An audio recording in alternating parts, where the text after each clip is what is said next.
बिहार की राजनीति में मुख्यमंत्री नीतीश कुमार के उत्तराधिकारी के रूप में हम बिहार में कई चेहरे को देखते हैं, लेकिन चार उसमें से वो कौन से प्रमुख चेहरे हैं जो आने वाले समय में नीतीश कुमार के उत्तराधिकारी बन सकते हैं या फिर नीतीश कुमार के उस साम्राज्य को संभालने का मादा और दम दोनों रखते हैं। नमस्कार, मैं हूं संजीव और आप देख रहे हैं आप तक न्यूज। अगर आप हमारे चैनल पर नए हैं तो चैनल को जरूर सब्सक्राइब कर लें। नीतीश कुमार के बाद बिहार में और बिहार के मैदान में चार दावेदार सबसे मजबूत दिखाई दे रहे हैं। अगर हम सबसे पहले नाम की बात करें तो केंद्रीय मंत्री चिराग पासवान, बिहार के उप मुख्यमंत्री सम्राट चौधरी, नीतीश कुमार के बेटे निशांत कुमार या फिर उन सभी पर भारी पड़ेंगे नेता प्रतिपक्ष तेजस्वी यादव। इसकी लड़ाई और इसकी चर्चा सबसे ज्यादा हो रही है। लेकिन क्या अगर तेजस्वी यादव बिहार की सत्ता को संभालने आते हैं तो क्या एक बार फिर से लालू युग की शुरुआत होगी? इस बात की चर्चा सबसे ज्यादा हो रही है। लेकिन आइए आपको हम बताते हैं कि इस बीच राजनीति में नीतीश कुमार की सत्ता की चाबी को लेकर सनसनीखेज विश्लेषण सामने आया है, जिसमें चार सबसे बड़े दावेदारों के बीच वर्चस्व की जंग साफ दिख रही है। नीतीश कुमार के युग का अंत और सत्ता की वैक्यूम पिछले 20 वर्षों से बिहार की सत्ता नीतीश कुमार के इर्द गिर्द घूम रही है। लेकिन अब उनकी उम्र, गिरते स्वास्थ्य और राजनीतिक थकान के कारण नीतीश के बाद कौन होगा, यह सवाल सबसे बड़ा बन चुका है।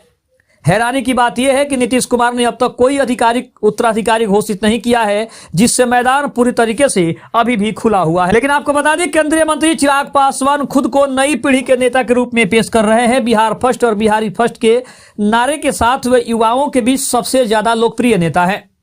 उनके पास अपने पिता रामविलास पासवान की विरासत और दलित राजनीति की मजबूत पकड़ है। अब चर्चा है कि 2030 तक वे केंद्र की राजनीति छोड़कर पूरी तरीके से बिहार की सत्ता पर ध्यान केंद्रित करेंगे। इसके अलावा अगर बात करें तो इस रेस में सबसे मजबूत और अनुभवी चेहरा एक और है, जिसका नाम तेजस्वी यादव है। उनके पास लालू प्रसाद यादव की बड़ी राजनीतिक विरासत और एक मजबूत सामाजिक आधार है।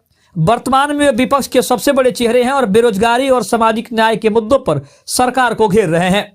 सवाल यह है कि क्या वे सिर्फ विरासत के दम पर या अपने दम पर मुख्यमंत्री की कुर्सी तक पहुंच पाएंगे। इसके अलावा बात करें तो सम्राट चौधरी बीजेपी का सबसे आक्रामक चेहरा माना जाता है। बीजेपी के सम्राट चौधरी अपनी आक्रामक राजनीति और संगठन पर मजबूत पकड़ पाने के लिए जाने जाते हैं।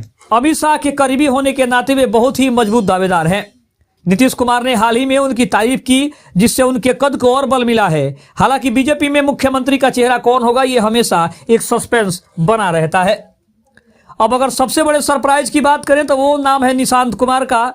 सबसे चौंकाने वाला नाम नीतीश कुमार के बेटे निशांत कुमार हैं।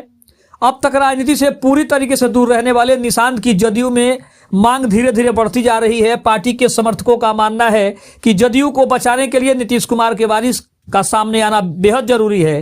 क्या उनकी खामोशी किसी बड़े सियासी तूफान का संकेत है?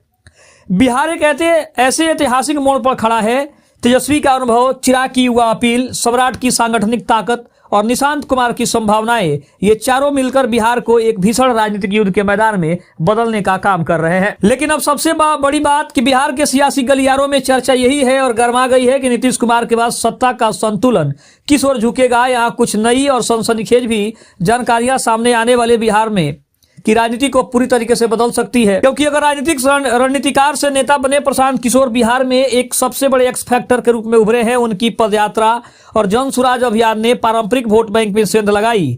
हालांकि 2025 के चुनाव में उनकी पार्टी को सीटों के मामले में काफी झटका लगा, लेकिन उनके द्वारा हासिल किया गया वोट प्रतिशत भविष्य के समीकरणों को बिगाड़ने का काम कर सकता है। ताजा चर्चाओं के अनुसार नीतीश कुमार के बेटे निशांत कुमार को लेकर भी जदयू के भीतर काफी मांग तेज हो गई है।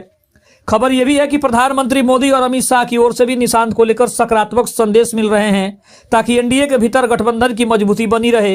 हालांकि जदयू के कुछ गुट अभी भी किसी अन्य कद्दावर उत्तराधिकारी की तलाश में लगे हुए हैं। बिहार की जनता के बीच यह धारणा प्रबल हो रही है कि असली मुकाबला चिराग पासवान और तेजस्वी यादव के बीच ही होगा। चिराग ने तेजस्वी के बेरोजगारी और कानून व्यवस्था के आरोपों का खुलकर जवाब देना शुरू कर दिया है, जिससे यह साफ है कि दोनों युवा नेता एक दूसरे के धूर विरोधी के रूप में भी खुद को स्थापित करने का काम कर रहे हैं। बिहार कैबिनेट में बड़े बदलाव की सुगबुगाहटों के बीच अटकलें हैं कि बीजेपी सिर्फ सम्राट चौधरी पर निर्भर न रहकर किसी नए चेहरे को भी डिप्टी सीएम या भविष्य के सीएम प्रोजेक्ट के तौर पर आगे ला सकती है। सम्राट चौधरी लगातार नीतीश कुमार के राजनीतिक प्रासंगिकता पर सवाल भी उठाए हैं, जो बीजेपी की आक्रामक रणनीति का हिस्सा है। लेकिन 2025 के विधानसभा चुनाव में बड़ी जीत के बाद बिहार के समीकरण बदल तो रहे हैं, लेकिन सबसे बड़ी तलाश तब है बिहार का अगला मुख्यमंत्री कौन होगा और कौन उस गद्दी को संभालने का काम करेगा। खबर आपको कैसी लगी कमेंट में जरूर बताइएगा। तब तक के लिए धन्यवाद। जय हिंद, जय भारत।